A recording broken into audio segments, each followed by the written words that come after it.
we tend to run very ethical businesses, businesses that put people first, businesses that serve people.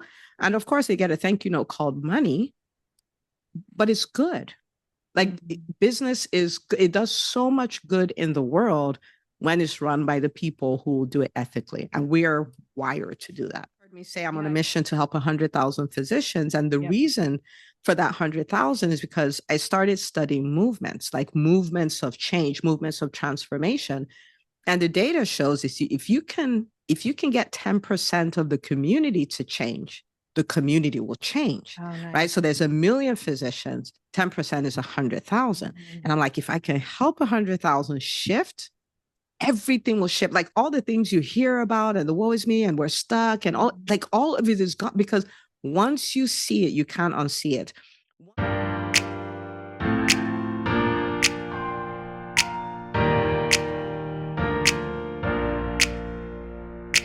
Hello, everyone. Welcome back to the channel, or welcome to the channel if you're new here.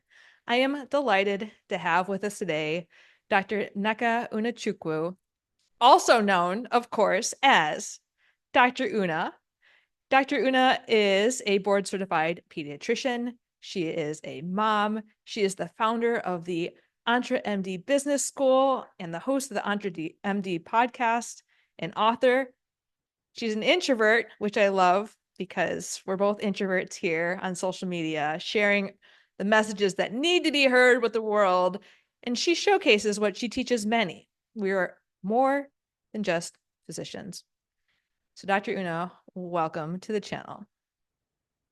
Thank you so much for having me. And thank you for that wonderful, wonderful introduction. I might just take a snippet of it and take it around with me. You should, and cuddle it, right? Sometimes. I mean, you created it for yourself. And, you know, the amount of people, when I was starting my YouTube channel 2 years ago, the amount of people that came out of your, business school and just your neck of the woods was so supportive. They were people that were so mission. They embodied what they believed in.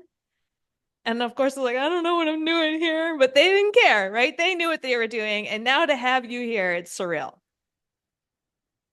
That I didn't know that, but yeah, we, like in the EntreMD world, like, we're really big on getting your message out there and, and really supporting other physicians. And so of course, if you start a YouTube channel, they're going to come out of the woodworks to support you. That's just the way it is.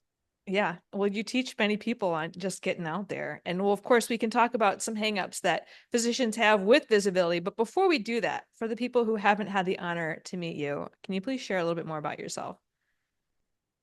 Yeah. So, I think it'll be good to start my story from kind of when I was in med school, and we can bring it up. But when I started off, in med school, people would say, what do you want to be after med school? I said, I don't know, but I know I don't want to be a pediatrician, right? And so the joke's on me because, of course, I'm a pediatrician now. And I really loved being in medical school. And, when it was time to choose a specialty, OBGYN was what I wanted to do. But, I was like, yeah, I'll do overnight call like forever. Like, I don't think I can pull that off. So, I was like, but I love the mommies. Where else can I find them? And pediatrics. So that's how I ended up there. And so I went to the University of Nigeria, and after my training moved over to the US, did my residency in Newark, Beth Israel, New Jersey. And, again, I really enjoyed residency. I wouldn't do it again, but I really enjoyed it. And when I was done, I did, what I would do. I got a job and I thought that was the path. But I remember my very first day as an attending, seeing patients, my very first patient. And it was cool. Like I walked in, I was a boss, the boss stops with me. I took the history, examined the kid, wrote the prescription, did all of that, came out of the room. And I was expecting to be excited, like, oh my goodness, this new phase. And I was actually very disappointed. It was very anticlimactic. I was like, why do I feel like this? And I remember thinking, so what I just did, I'm going to do that 20 times a day, 5 days a week for the rest of my career. I'm like, there has to be more. I have no idea what more is, but it can be this. And so that's all I had, a seed of there must be more.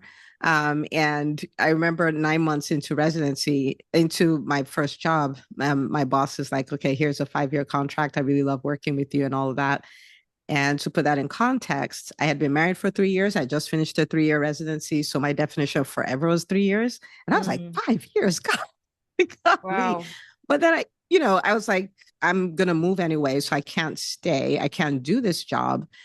And what happened after that was my boss was like, well, go start your own practice. I'm like, that's not how this works. Like people don't come out of residency, work for 9 months and start their practices. Like that's not, and starting a practice was not anywhere in my imagination. And he's like, and I was like, and in case you missed this very big bump here, I'm pregnant. Like, like this is not the time to start a practice. And it's like really like your as the practice gets busier, the baby will be older, so you have more time. And in the beginning, when the practice is not as busy, you have more time for the baby. So actually, it's the perfect time to start it. Mm. And I will say ignorance is bliss because I believed him. Mm. And I started the practice because I thought, hang the shingle and they will come. Mm-hmm. And so I started the practice, hung the shingle. They did not come. Mm-hmm. Now, I was a super shy, socially awkward, introverted introvert. So what that translates to is like, you have to go get them. And everything required to get them was things that I was not going to do as an introvert. Like, I'm not going to market. I'm not going to talk to referral sources. I'm not going to speak. Like, I'm not going to do any of that. And so it was really a terrifying time because I was like, I have this lease, I have these contracts, like I can't back out. What am I going to do? And I remember reading a book by Brian Tracy and it changed me forever. Like I still remember it. And one statement, all business skills are learnable. Mm-hmm. And I was like, hang on, you mean the people running these great practices are not necessarily better than me? They just have skills that I don't have? I'm like, I mean, there are a lot of things I don't know, but I'm a physician. If there's anything I know how to do, I know how to learn. And that's when I started learning marketing, selling, building a referral base, hiring, firing, building company culture, understanding, like profit and loss statements, all of those things. And the practice really did, take off and thrive because I was then able to show up like the entrepreneur that my practice needed. And so that's kind of the first phase of my career. And that was awesome. Yeah. Till we hit 2016. And in 2016, I had this aha moment. People may say it's intuition or whatever, but it was just like medicine as you know it is gone. If all you know how to do is lay your hands on patients, if that's all you know how to do, you're going to be out of luck. This is a time you need to evolve, you need to adapt, you need to retool yourself, you need to, stack new skills on. I didn't know coaching. I didn't know coaching was a thing. I knew about coaching for athletes, but that's it. Yeah. I didn't know any of that. So I started thinking, I was like, okay, what could I do? I could be a consultant. I run a successful practice. I could show other people how to do that. I could be a speaker. Like imagine the introvert, right? I can be a speaker. I'm like, people make money doing that. I could write books. I could do all of those things. And that's when I started embracing this thing of retooling myself. Like I'm not static. I'm dynamic, right? Like, so yes, I've been the pediatrician. Yes, I've been the lead pediatrician on my practice, but I can also become the CEO. I can be a speaker. I can be a writer. I can be a consultant. I can be all of those things. And when I started learning, I turned around and said, wait, it's not going to be bad for me. It's going to be bad for a million physicians. Yep. And so that's when I set up a company. That's when I set up EntreMD to say, we don't have time for me to go learn all this and come back. I'm a few steps ahead. Let's go. And that's gone on to become a podcast, a business school, many books, thousands of lives touched, thousands of businesses started probably at this point. And it's been quite a bit of a journey, but that's kind of my story. I love that you just showcase so many different things. And to hear you say, I'm going to put on I'm an entrepreneur. So you were finally embodying that. And to even say that, I knew for me, when other people will post about me that I'm being an entrepreneur, and I'm like, I didn't yet embody it because I'm like, oh, and how many people who you've crossed paths with, so many physicians that you help now, how many of them do you have trouble just embodying that mindset that I am an entrepreneur? It takes a minute. And I think one of the reasons why it does is because we have associated a lot of the ills, if you will, in healthcare with business, right? So you hear people say business destroyed healthcare, which business didn't destroy healthcare. Business run by people who put profits before people. That's what destroyed healthcare. And so it's kind of like, who wants to identify with a bad thing, right? Like business is bad. And I think on the other side, there are some concepts of, it's not professional. Like when people think about marketing, selling, and things like Yep. you, like we're doctors, we're professionals, we don't do that. So there's a lot of Yeah. negative connotation, which is not necessarily true, but is something we commonly believe. And truthfully, we were in training for a very long time. And we had zero training when it comes to entrepreneurship and all of those things. So it's really like something we don't do, something we can't do, something that's not for people like us, and things like that. So even long after we're actually doing the work, it still takes a minute to embody that identity.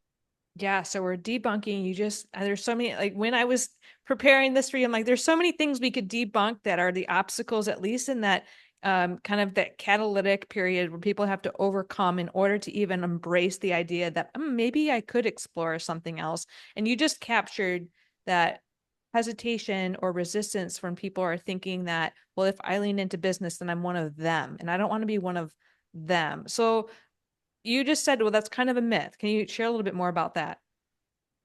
I mean, like, so when I think about business, I like to use money to think about it too, right? Like, so some people say money's bad or anything like that, but money is paper. Money is mercury paper with dead men's faces on it. It's not bad or good. It just is.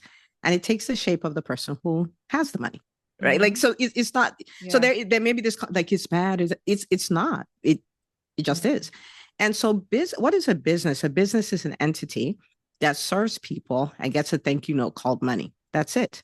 And so there's some businesses that do that in an unethical way, and there are businesses that do that in an ethical way. So business is neutral in a way. But the thing about physicians is 99% of the physicians I've spoken to went into medicine because they wanted to help people. And that tells you something. Like somebody decided to give up most of their youth and decided to go into multiple six-figure debt so they can help people. It's a certain kind of person. And it's a person who almost always would put people before profits. Yeah. And so what that means is that if anybody's in a position to be a great entrepreneur, it's physicians. Because the temptation to put profits ahead of the people, we're just not wired that way. We almost have to be really coached to come to the point where we're like, we need to do people and profits. You know what I mean? But so if there's anything we're like, come on, we need the people and the profits, right? Like we need that too. And so we tend to run very ethical businesses that put people first, businesses that serve people. And of course, they get a thank you note called money, but it's good. Like business it does so much good in the world when it's run by the people who do it ethically. And we are wired to do that. Yeah, I think that's what people really have to hone in on. This channel and me, and you, and the people that I've met that are involved in EntreMD are all very ethical, high integrity, and values driven. They have a mission to serve, to help. You created the business school in order to serve, to help, and say, it's not just me. And also, I love that you said, and I can't wait, not allowing that perfectionistic mindset to say, I have to know it all before I deliver this. You probably still wouldn't have started your podcast. You probably still wouldn't have had your books out. You would definitely not have had the business school if you're like, I got to get the MBA and everything, right? First, I got to get the certificate. And then I've got to make sure that I have it all polished. And then I got to make sure I have the best podcasting, right? All of that, if you were thinking about that, no, Dr. Una, we wouldn't be here. You're introverted. So I don't know where she is. She's probably, inside reading stuff, all the books that you got behind you. Yeah. And you bring up a great point, because if someone looks at where I am in my journey now, they'll say, oh my goodness, she has this podcast, over 400 episodes. She's written these four books for the EntreMD books. She's spoken on these stages. She's done all of these things. But the reason why, and this is what you're alluding to, the reason why is because for some reason, I was okay doing things messy. I was okay doing things before I was ready. I was ready to be the entrepreneur before I identified as an entrepreneur. So my default is action. Like what I don't have everything I need. What is the absolute best I can do now? Right. Which is what excellence is. Excellence is doing the best with what I have. Perfection is, what perfection is. And there's no real thing as perfection anyway, where it's not an ideal we're going to hit anyway. Right. And so, I could, for instance, I can tell you how my podcast started, right? This is the honest truth, and this is the way many things started. So I was not someone who listened to podcasts. I had been doing a lot of videos. And so I did a survey, and I said, how do you guys like to consume content? Video, like on YouTube, podcast, blog.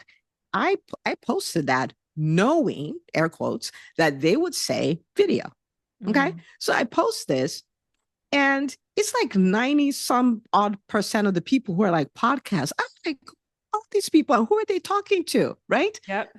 And I had done a challenge for the clients I was working at the time. I was like, you have to get out there, go be guests on podcasts and all of that. But the one thing that I don't do is I don't tell people to do what I don't do, right? Because that just, it messes you up, right? Like, so I don't tell them Yeah. to do what I'm not doing. I'm like, okay, for me to actually tell them to do this challenge, I have to go do it. So I go pitch podcasts and all of those. So I was a guest on 2 podcasts. I was like, oh, this is pretty cool. Mm-hmm. So between being a guest on the podcast and realizing 90% of my people are like, we like podcasts, I made a decision. I was like, you know what? I guess I'll start a podcast. Mm-hmm. How do you start a podcast? I don't know. So I go to Google, how do you start a podcast? Okay. I find an article that was like step by step by Buzzsprout. So I was like, okay, so these are all the steps. I looked at the mics. They were too complicated. I couldn't figure out which one, or I was just like, okay, fine. I have a phone. So I took my phone. I took the earphones that come with my phone, went down to the basement. Hi, everybody, and welcome to this episode of the EntreMD podcast. Love it. Literally, literally. So I Love finished. I sent my brother the file. He's like, what am I supposed to do with this? I'm like, edit it. He's like, I don't know how to edit. I'm like, I'm a doctor. I figured out how to start a podcast. You figure out how to edit it. So he edited it, put it up. He sent it back to me. I put it up on Buzzsprout. I'm like, guys, we have a podcast. Now, Amazing. of course, now I have the fancy mic and I have the fancy headphones. I have all of that. But if I wasn't willing to start it that way, it would have never started. So the book, the school, all these things is some version of that. There was no perfection whatsoever because it's never perfect. Yeah, when I started this, I love YouTube. I consume content and video. It's hard for me to just listen, but I do love your podcast, and I am always tempted to maybe create a podcast that has like snippets of what we said in shorter form on audio only, and see if that maybe will help people who like the audio only. So this conversation right here might have sealed that deal. But when I started on YouTube, I had just, I talk about my eating disorder quite openly. I had just, gained a significant amount of weight. So I was really self-conscious about my appearance. I had traditional braces as a, person with a dental background. I was like, my teeth look black in the video. But if I didn't start then, when? When would I have started? Right. So some of the videos are no longer available, but some of them are. And it would improve with time. And I look back on that. I'm like, you know what? If she had the courage to do it, right? If that person, I don't know, I was kind of out of my mind, but you just showcase, right? You just start, and in order to know what you can do to get better, you've got to figure out, do the trial and error, and allow that to be the uncomfortable growth process that's necessary, rather than just thinking about it, right? You can think about it. And I love that you said you're a woman of action. Yeah, and you bring up something that's great as well, which is, this concept of putting in the reps. You know what I mean? Because if you don't start, you don't put in the reps. If you don't put in the reps, you cannot be great.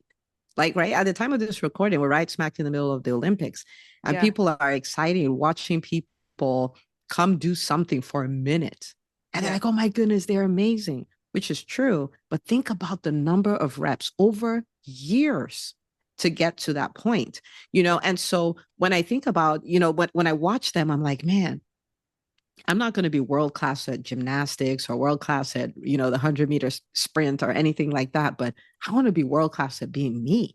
Mm-hmm. And if I'm going to be world class at being me, I have to be willing to put in the reps. I have to be willing to do it messy. I have to be willing to try and not succeed and try again. But that's the path to greatness. The path to greatness is not perfect. It's Yeah. full of ups and downs and trials and errors.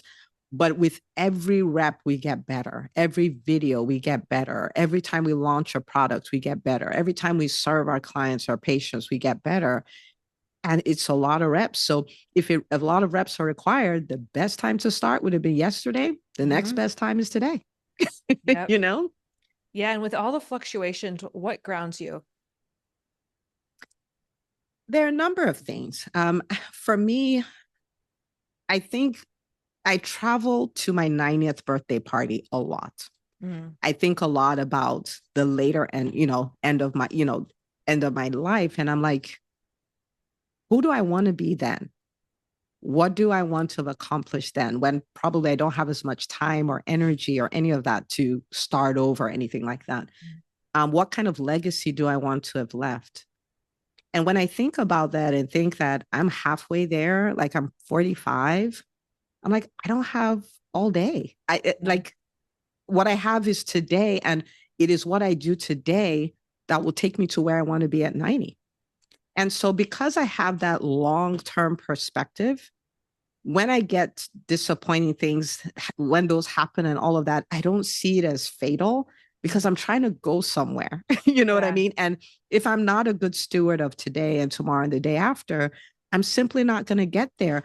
And there are many people who don't get there. You know what I mean? And they're full of regret and things. And I'm like, at 90, I want to be happy. I want to say, I look, I gave my best shot. I'm good. I'm out. Like, like Yeah. whenever it's time for me, I'm done.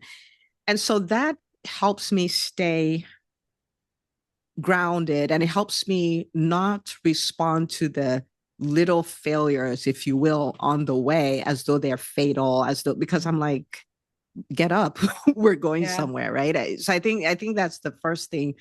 And then the second thing is I kind of have created a separation between who I am and what I do.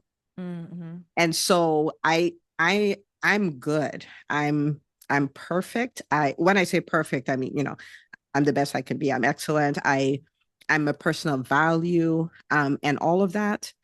I may have failed projects, but I'm not a failure. Yes. I may have something I did that didn't work, but I'm working, you know? And Mm-hmm. so it helps me weather, right? Because the thing is, if you're going to do great things, you're going to have great failures. Yep. You're going to try things and they're not going to work. Like Yep. this is the way it goes. And so part of that ability to stand and keep going in the face of that is knowing that this is a project. I'm good. So the project, it failed. It's like the way I visualize it, like a kid playing with Legos, and you built something and it fell apart, but Yeah. the kid is still the kid. This kid is still Mm-hmm. perfect in the eyes of the parent. And they Mm-hmm. just pick it up and say, okay, that didn't work. I guess we should try it another way. And that's it. That's the way I treat projects. So it's not fatal. There's nothing fatal happening here. And I think the third thing is, I really try to take care of myself, like mentally, spiritually. Like I have like really good habits, meditation, prayer, all of those kind of things, which helps me to offload challenges and disappointments and all of those things. So I don't, it's a heavy burden to carry. Yeah. It's, Yes. you know what I mean? Because Mm-hmm. clients will hurt. When I say clients will hurt you, what I mean is there are things that will happen that will hurt you, whether that's a client you really helped leaving you a 1-star review, or whether that's a project you put your whole heart and soul to and nobody cared about it and nobody Yeah. wanted it, or a team member you trained forever and they got up and walked away. I mean, like these are all things that will happen, right? And so what do you do to put yourself in a position where you can offload that and Mm-hmm. not carry it around with you, right? So I have all of those practices because I know all of this is coming out of me, so I have to protect me, So yeah, those are some of the things. Yeah, you just showcased very well. There's the concept of the performance-based identity that most of our culture is tied into, which means that we're wavering in our ability to identify who am I, and it just associated with this self-worth that's very much transitory and like, oh, I'm great, I'm awful, I'm like, think I'm, the best in the world. And I was reading a book called The First Rule of Mastery, Stop Worrying About What Other People Think of You by Dr. Michael Gervais. Have you heard of that book? No, but I'm gonna check it out. It's great. I give group sessions on overcoming the fear of other people's opinions, which is based off of that book. So if you ever want to talk about it, I love talking about it because you've already gotten to the point where it's kind of a key takeaway of that book was in order to stop worrying about what other people think of us or overcome the fear, it's really grounding ourselves in a value-based identity, which you just showcased, was here are my achievements, my goals, and they're separate from me. Like the outcomes of these goals do not change who I am. And you shared about your groundedness on what matters to you, your values. And the values often he talks about are the spiritual values, the family values, the things that you have control over, you have agency over, and that aren't, we're not tied to the outcomes of any, whatever that looks like. But the Yeah. I was so, when I first did surgery, it was definitely felt like I was trying to prove myself to the external world and hide, the introverted side of me is I didn't recognize I was so introverted, and I didn't honor that I was highly sensitive because society, I thought, saw that as a weakness.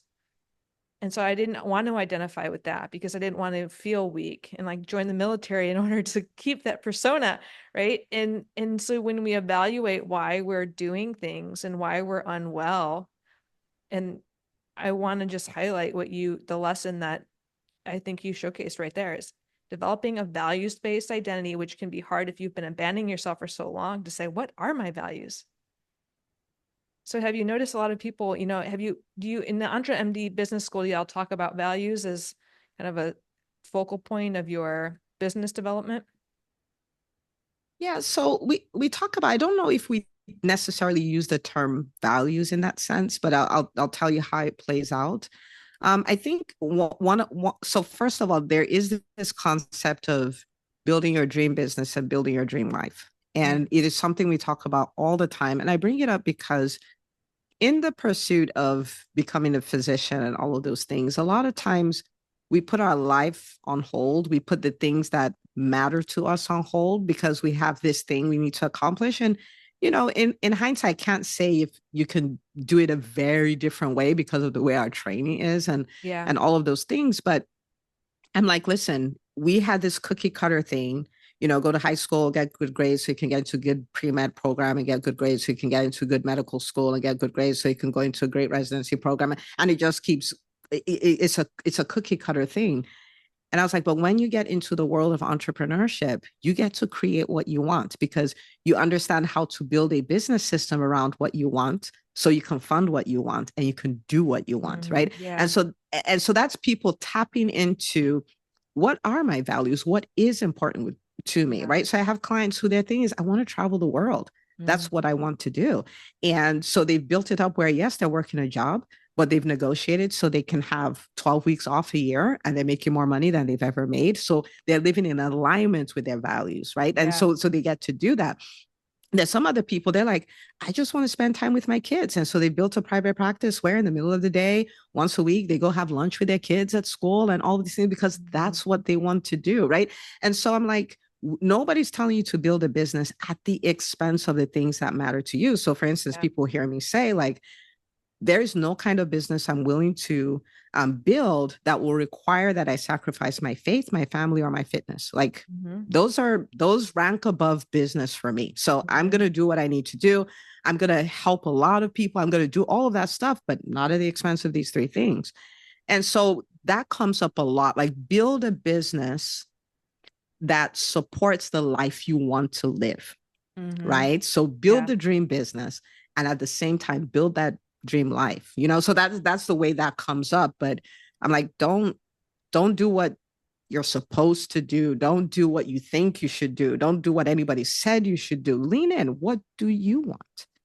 Do that, and we'll show Yeah. you how to build a system around it so you can have that. Beautiful. And in alignment with your values that I noticed when you said put in the reps, I was thinking of this Instagram photo that you had with you doing a leg press. And I was like, I see Dr. Una putting in the reps. And now I know why it's a top value of yours in order to be dedicated to your fitness. Yeah, absolutely. Because I don't want to be bedridden at 90. I want to be strong at 90, And I'm like, if you want that, you got to pay the price now, And so yeah. And the balance too, right? I also share my story. My ex-boyfriend passed away. His anniversary of his death is coming up here. And I almost died Oh from my wow. eating Sorry disorder. about that. Thank you.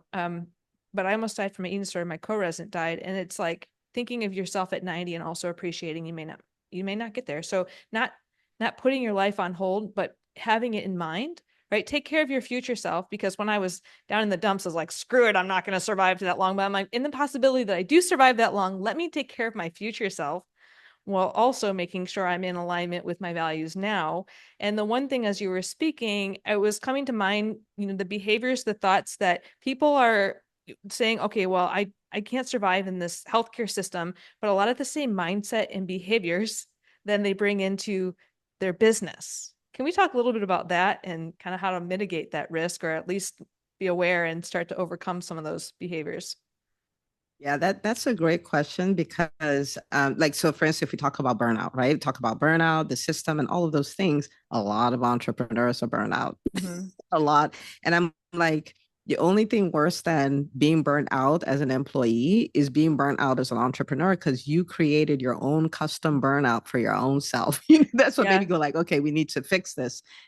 And I think, there are a number of behaviors. So like for instance, the perfectionism, when that comes over to entrepreneurship, that is a recipe for pain and suffering. And for anybody who's leaning into that, like it has to be perfect, it has to be this sort of way. I always go back to look at great businesses to see what they do. Okay, so let's look at Apple, for instance. It's $1 trillion company. Okay, I'm sure they spend millions and millions on research and development. They have never, ever tried to make a perfect iPhone. Mm-hmm. They have no intention whatsoever of making a perfect iPhone. In fact, as you buy the iPhone 15, like you know your name, that the iPhone 16 is in production. Yep. So their only goal is to make a better phone. And so my goal in business is not perfection, it's better because Mm-hmm. that's what $1 trillion companies are doing. So I'm like, fine by me. Right. And so the thing is, can I do this better today than I did it yesterday? If I did, that's perfect. Right. And I'm good Mm-hmm. with that. And so when it comes over, it's hard because you can't make anything perfect. There will always be opportunities for improvement. The other thing people bring on is um, we don't have in our system, we don't have a way of prioritizing actions, right? Like if you think about the way the time of a physician is used. We have a lot of administrative tasks. We have a lot of things dumped on us that we don't get paid for. We have all these things. And when we bring it over, that's a nightmare, right? Mm-hmm. So people ask me, how do you get everything done? Well, there are many things, but one of the things is if we look to the Pareto principle, it says 80% of your actions will create 20% of your actions will create 80% of your results.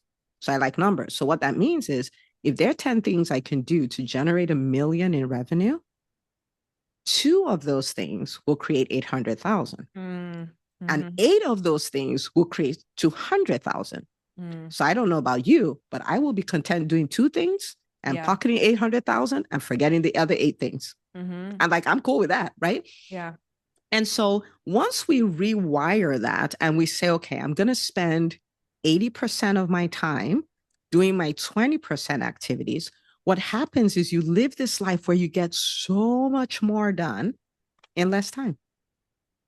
I'm feeling invigorated just listening to you, because I tend to get into mental overwhelm where I think about all the things I need to do, and I have a little bit of the controlling side of like my YouTube is my baby, so therefore delegating is a bit of a challenge for me. But if I don't want to delegate YouTube, what could I delegate that also causes annoyance in my life? Like I just delegated putting windshield wipers on my car, which is usually something that I would be stubborn enough to say I want to learn this. I was like, the amount of emotional energy and time energy. So for the people listening, really hone in on that lesson there.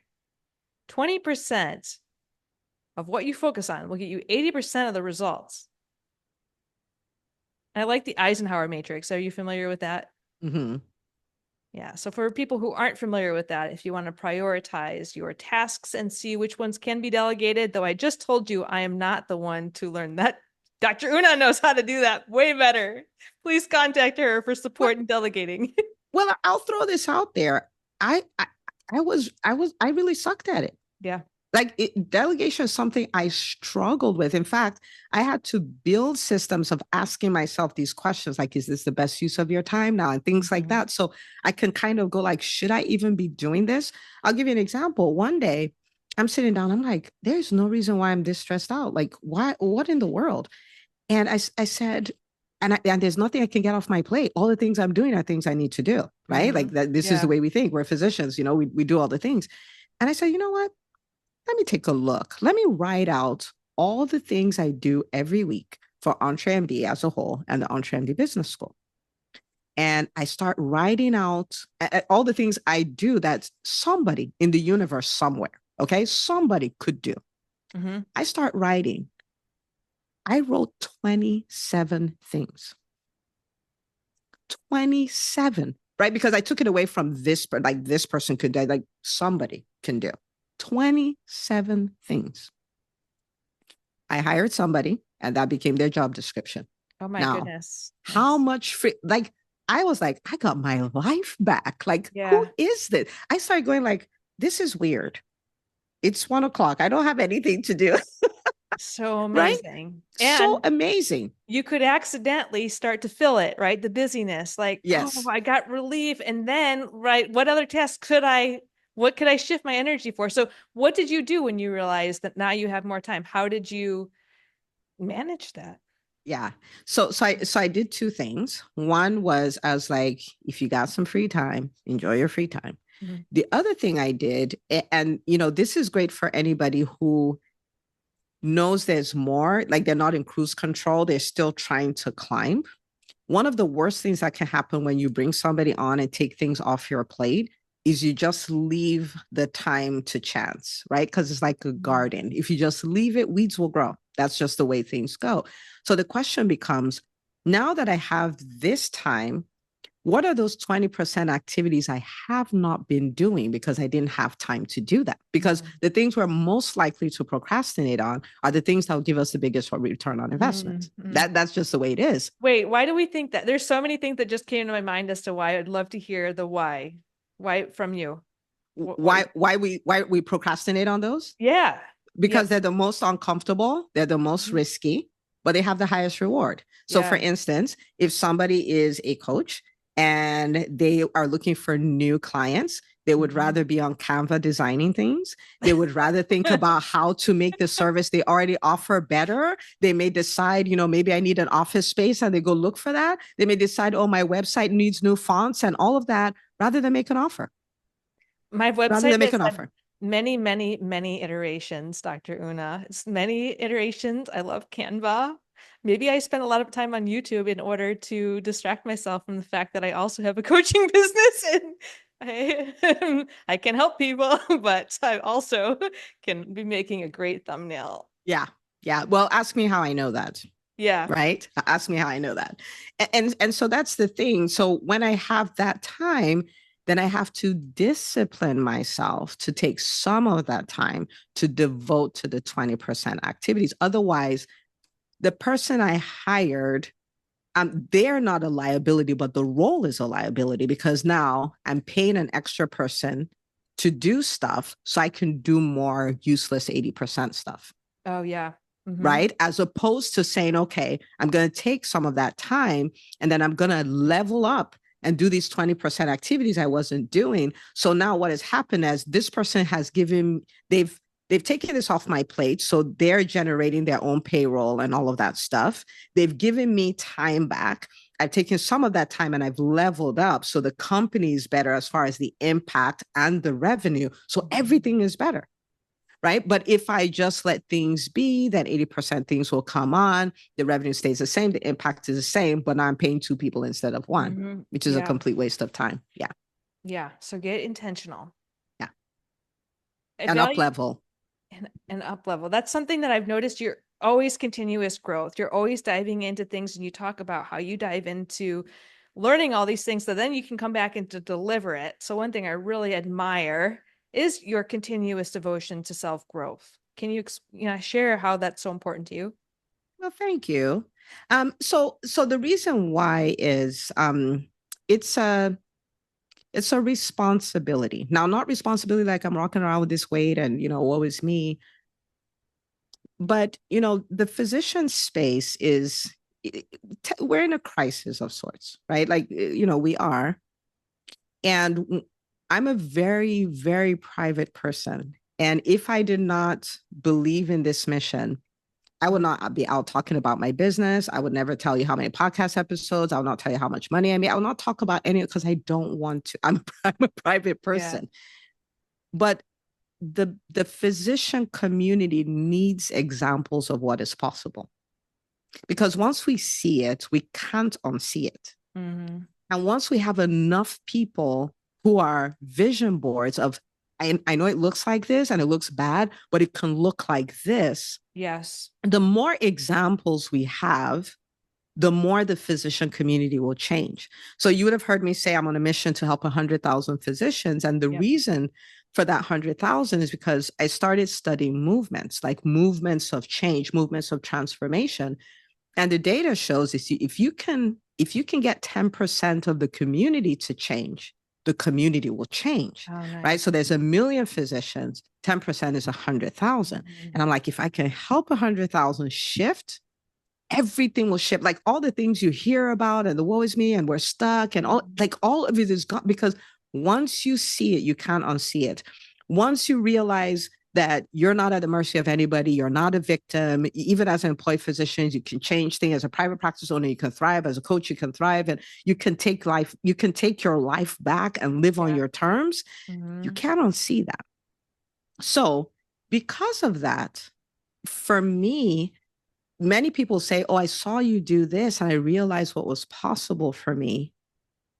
And so it's like I'm shattering glass ceilings, if you will. Yes. But on the other hand, if I get to a stage and stop, I've become a glass ceiling. Yes. Mm-hmm. I see that. So I do. For me, it's like where I am now is a gift, it's like raw material. And the question is, what will you do with it? Will you stay here and stop? Or will you take that and go further?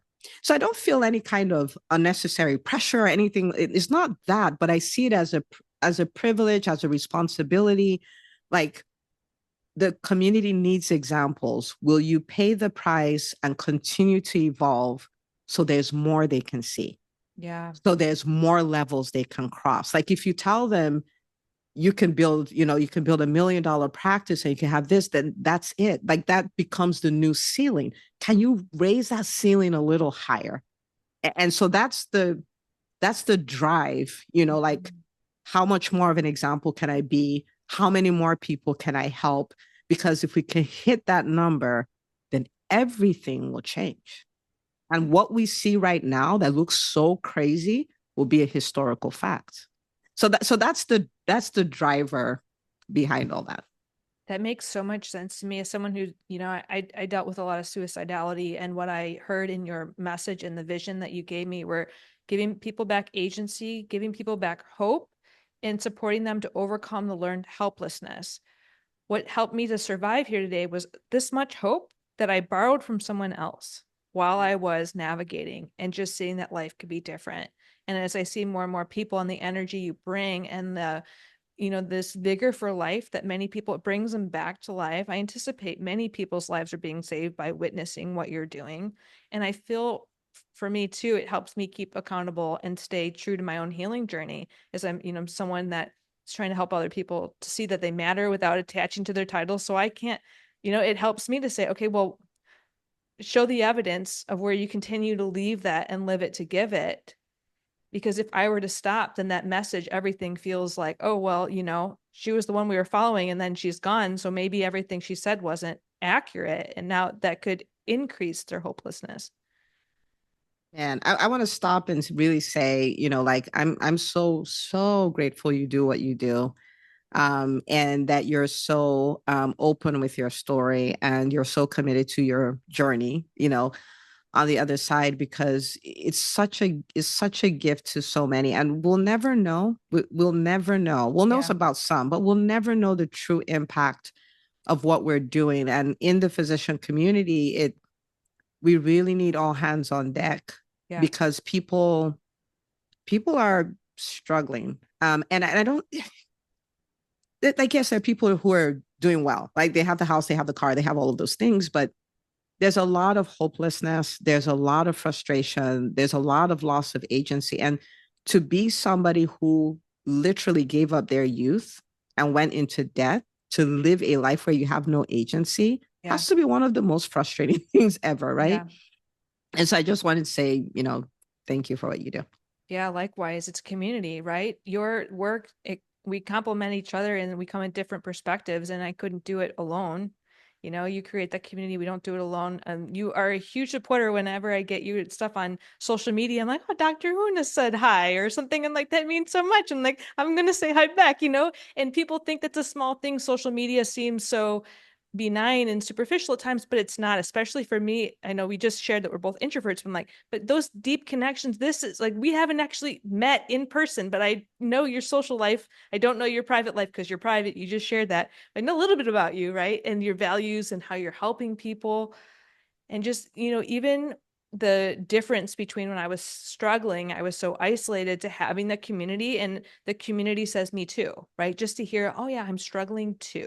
It's not just you. You are not broken. You are feeling like that because we're being pushed to live out of alignment with our values. We can live in alignment with our values.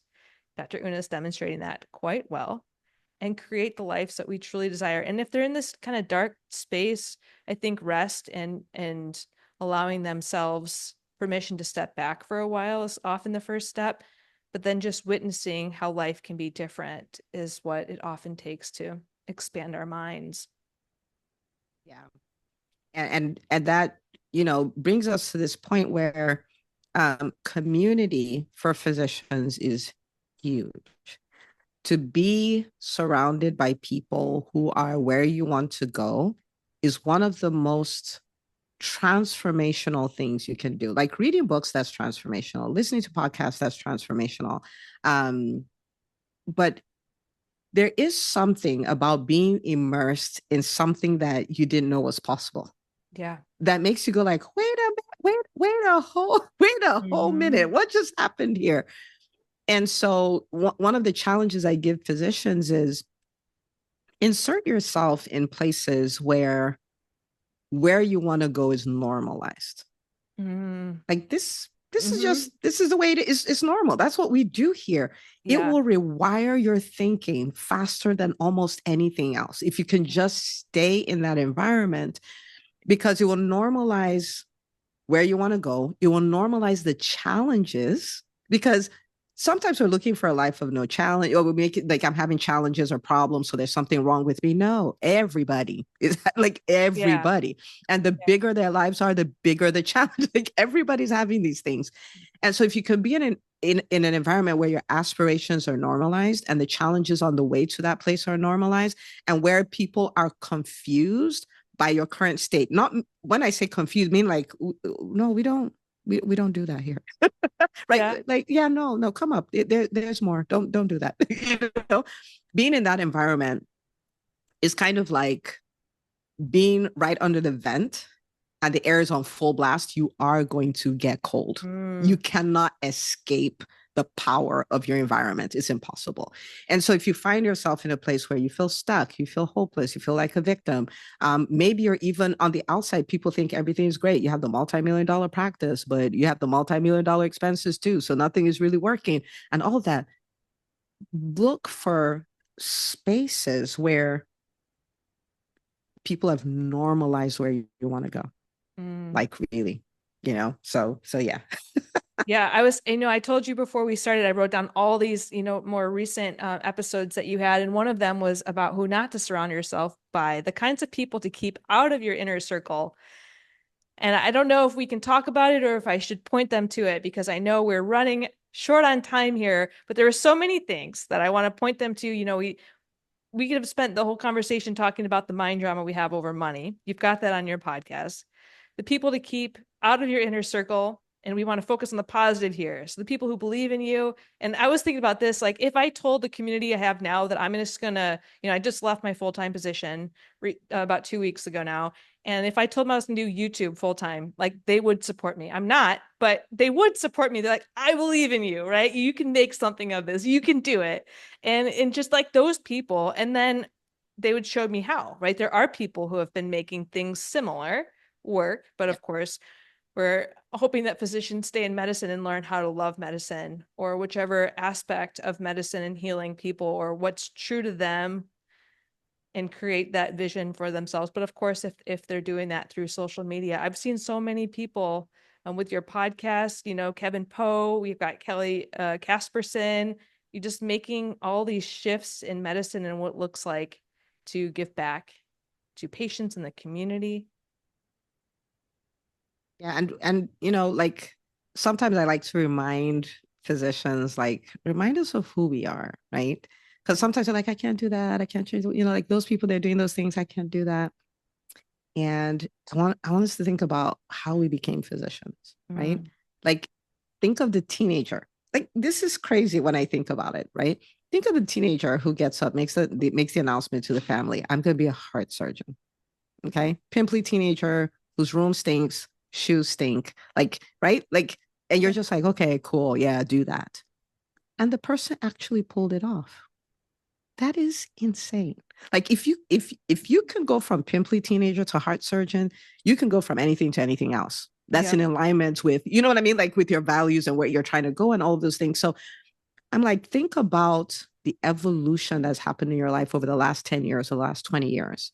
If you could do that and you commit yourself to another quest for greatness, not quest for greatness, like you're not great, but there's this thing you want to be able to do in the world, then who could you become in another 10 years? Who could you become in another 5 years? You know what I mean? So every physician, like if you take inventory, there's so much greatness on the inside of us. We have such amazing experiences, expertise, skill sets, capacity to learn, and we have beautiful values. How do I know that? Because you gave up a huge part of your youth and you gave up multiple six figures in debt to go learn how to help people. Okay. It takes a very special person to do that. If you think about that, that means you have all it takes. Those secret dreams you haven't even told people about, like, I would love to do this. I would love to help people in this way. I would love to change the world in this way. I would love to turn this industry right side up. The truth of the matter is if you say yes to that nudge, you'll pull it off because you have what it takes. You've done crazy, wild, great things before to get to where you are.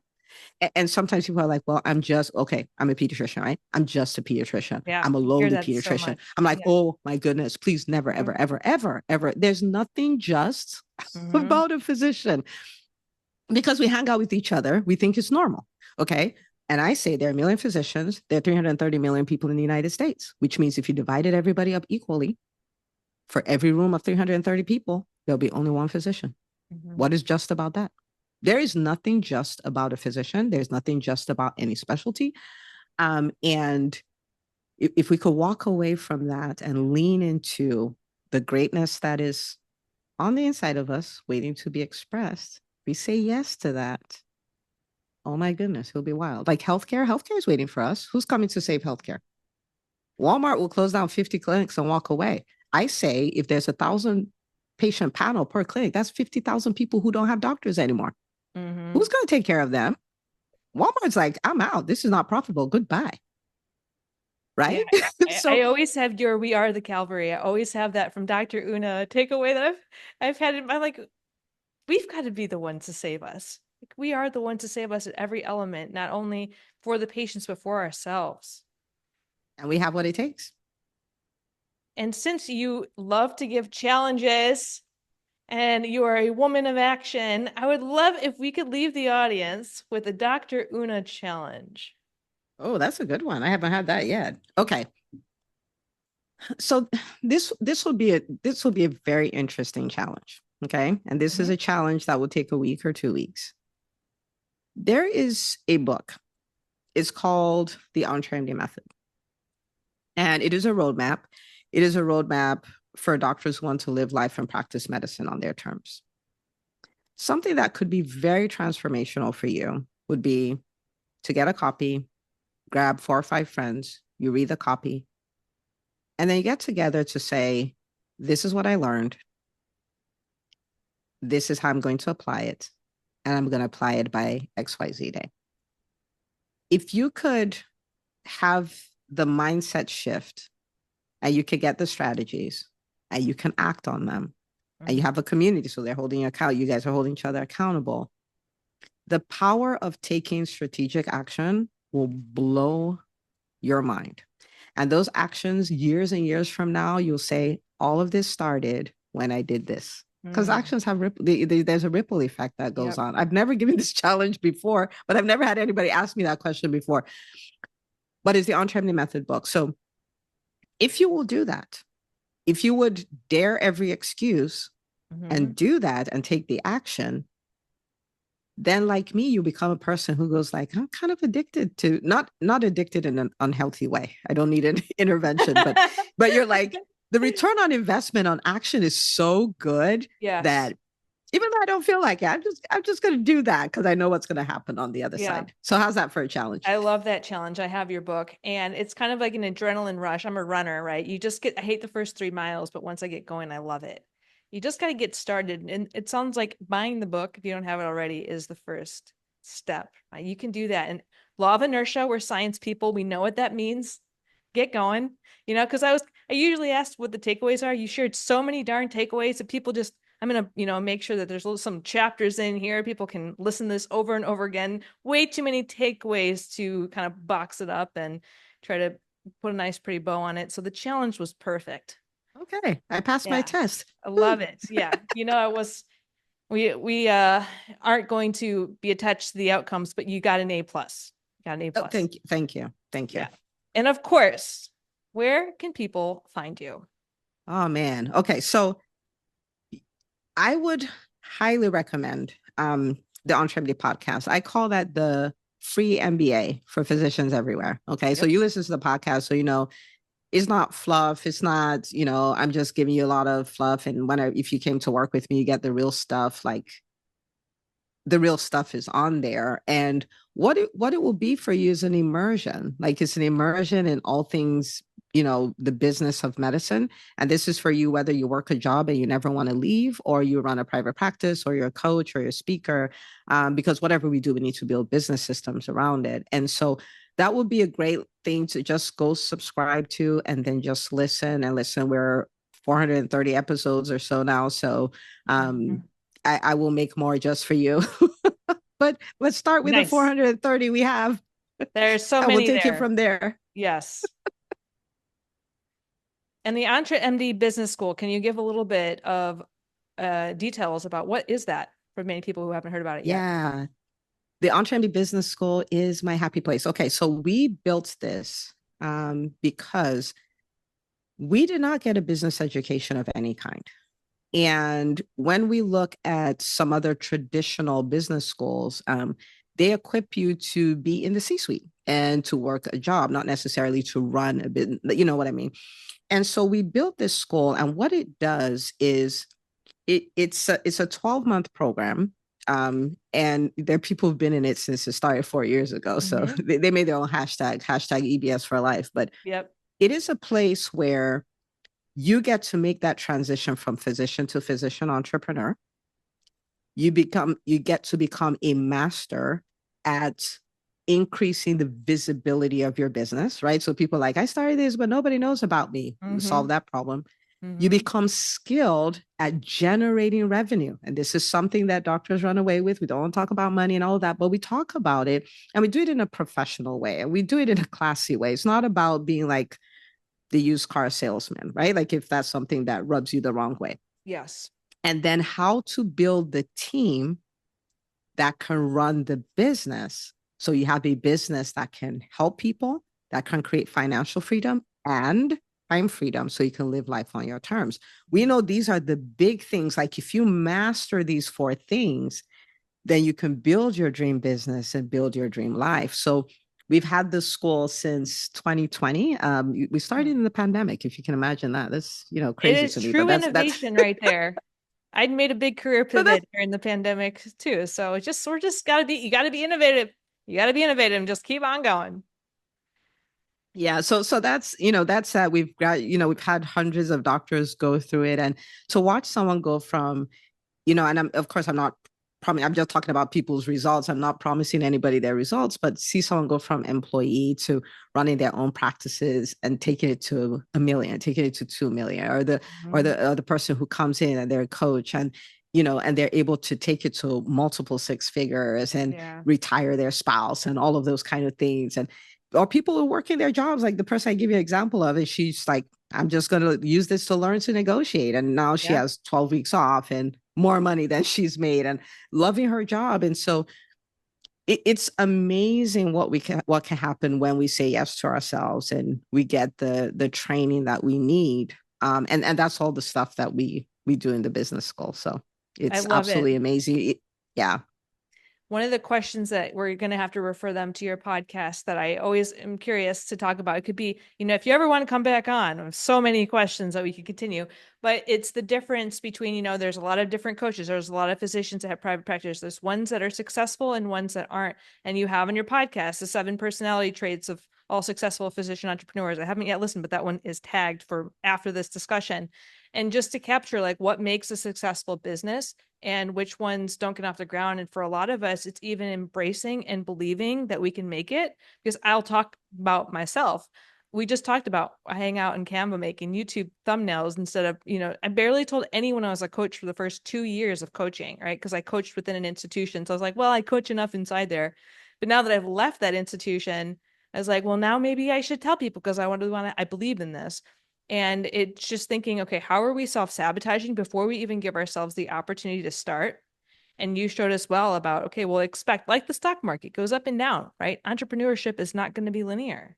Like, Not at all. have, Not have at your all. foundation. It, in the business school, we actually talk about we're so convinced that it will not work that way that we talk about mountains and valleys.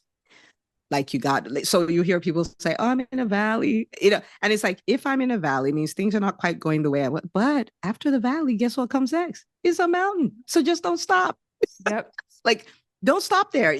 Nothing is wrong in life. There are mountains and valleys, right? But when you're in the valley, keep going, keep putting in the work, keep believing, keep your eye out for the mountain because it's there. But Yep. whatever you don't do, don't stop because you're on your way. And so being in the valley and going through that, that's progress as well. Progress Yep. is not only happening we're at the mountaintop. When we're in the valley and we've refused to quit, that's progress too. Yep. It looks like that too, you know? Yep. Just refuse to quit. Well, thank you so much, Dr. Una, for being here today. It was such a pleasure. Thank you for having me. This was great. I got asked so many questions I've never been asked. This is awesome. Awesome. That's my goal in life. Kind of keep people on their toes. And for the I audience, am of on my course, toes. awesome.